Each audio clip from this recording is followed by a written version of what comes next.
call me a god. You call me a god. You call me a god.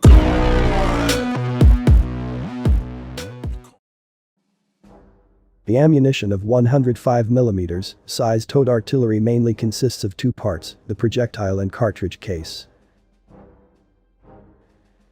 Propelling charge is located inside the cartridge case, and there's a primer at the rear of the cartridge case. Primer is for the ignition of the propelling charge. Pulling the lanyard moves the firing pin to ignite the primer. Then, the propelling charge is ignited also, and the explosive power from the ignition thrusts the projectile. Projectile of towed artillery is driven by the explosion force of the propelling charge. There are propellant grains located inside of the propelling charge. Inside of the 105mm size towed artillery's propelling charge are clothed propellant grains. Meanwhile, the propelling charge of 155mm size towed artillery comes in cylinder shape and the propellant grains sit inside. Propelling charge and projectile of the 155mm size towed artillery are separately placed. 155mm size projectile alone weighs more than 40 kilograms, and therefore, when the weight of propelling charge is added, the firing of it becomes more difficult. To reduce the weight burden, the projectile and the propelling charge are separately operated.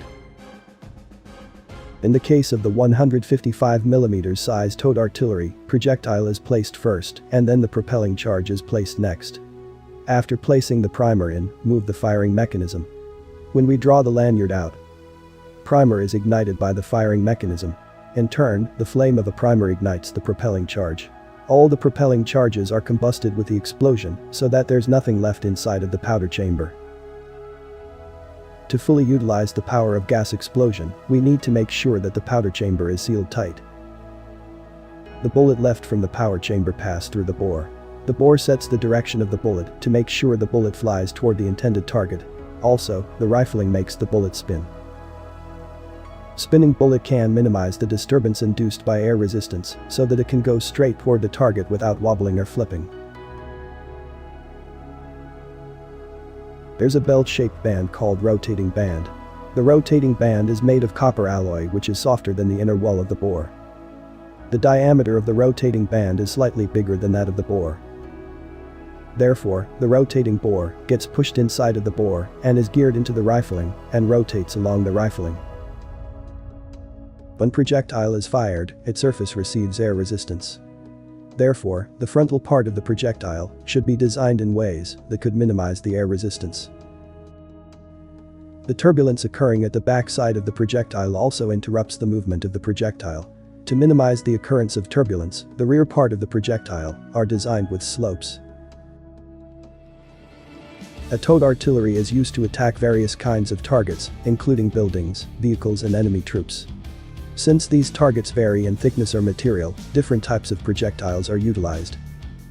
These are high explosive, illuminating, and smoke projectiles.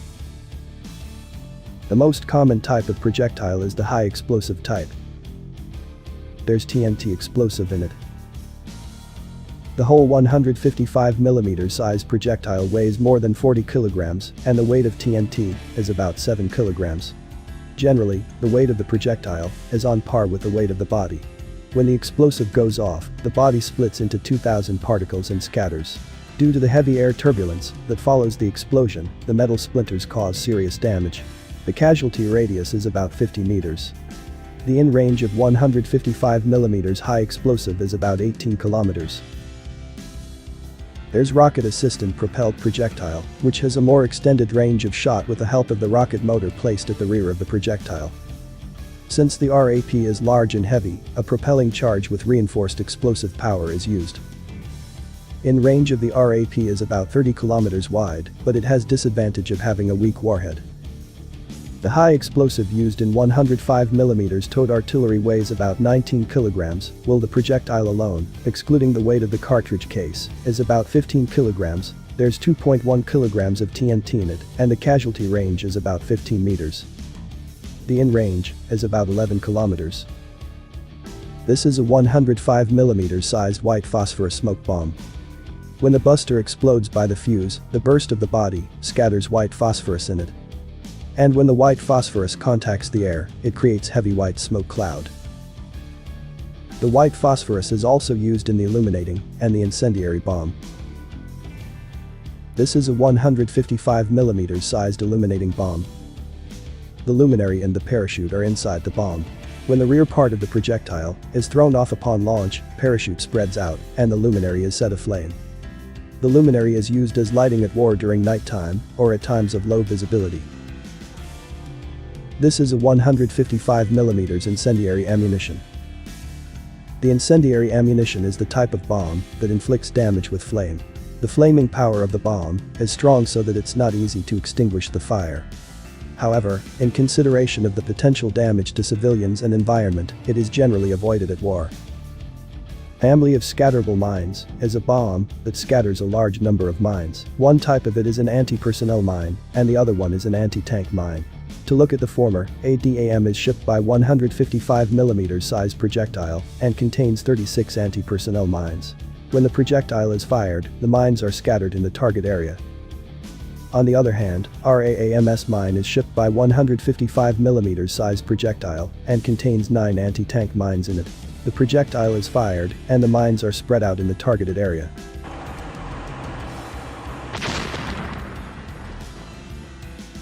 Also, there is precision-guided munition that uses GPS. At the frontal part of the projectile sits a fuse. A fuse is a device that ignites the explosive charge in the projectile. When the fuse is activated, supplementary charge is ignited, leading to the explosion of the main explosive charge. As the main explosive charge is not readily activated by external turbulence, supplementary charge is required to help the explosion. There are different types of the fuse: impact fuse, the proximity fuse, and time fuse. The impact fuse is a fuse that works when it hits a target. Then, there are two types of impact fuse. The first one is a direct action fuse which explodes as soon as it touches the target, and the second one is a time delay fuse which explodes after a brief moment. The shock fuse has two primers. One is above and one is below. There is an interrupter in the middle of the fuse. When the shell is fired and rotated, interrupter is pushed out by centrifugal force. This will open the middle path, allowing the flame to pass through. When the shell collides with the target, the firing pin hits the detonator. This ignites the detonator, and flames descend down the middle aisle to ignite the supplementary charge. When the shell collides with the target, the detonator underneath is also activated. But the lower primer works about 0.05 seconds later than the upper one. So, if the primer above works normally, the primer below is meaningless. Turning the screw prevents the interrupter from sliding. That way, the flame of the detonator activated from above will not come down. In this case, the fuse is activated by the primer operated from below. As a result, the fuse is delayed by about 0.05 seconds. When it comes to the buildings, it is much more efficient to have the bombs explode inside the building rather than on the outer wall. The speed of the projectile is quite fast, so it takes little time to pass through the inner structures of the building. Time delay fuse is designed to go off after penetrating the target. The time fuse is the type of fuse which induces explosion after a certain set time. It controls the exact explosion time using clockwork like that in a clock. Another form of timed fuse. If the firing pin above ignites the primer below will also ignite. There is a metal ring under the detonator and gunpowder inside. When the flame of the primer ignites the gunpowder burns for a certain period of time. When the gunpowder burns to the end, it ignites the supplementary charge. This type of timed fuse is called a combustion time fuse. As such, as long as the speed, trajectory and the distance from the enemy are known, the bomb can be set to explode at a precise time. The optimal operating height of the 105mm projectile is about 15 meters above the ground. Since a large number of fragments are fallen on the enemy's head, it can be the most destructive form of attack. In the case of illuminating bomb, it is usually set to airburst at a moderate height. Finally, the family of scatterable mines is induced to operate at a pre-calculated optimal height for the most effective operation. Proximity fuse is a type of fuse which explodes at the nearby side of the target. The fuse has an electronic transmitter so that it can measure the distance between the target and itself. It shoots the electromagnetic wave forward and checks the returning wave to measure the distance at which it needs to be exploded. By using proximity fuse that explodes in the air, you can attack the upper side of the armored vehicle. Moreover, you can neutralize the infantries who are scattered around the area or in hiding. Thank you for watching till the end.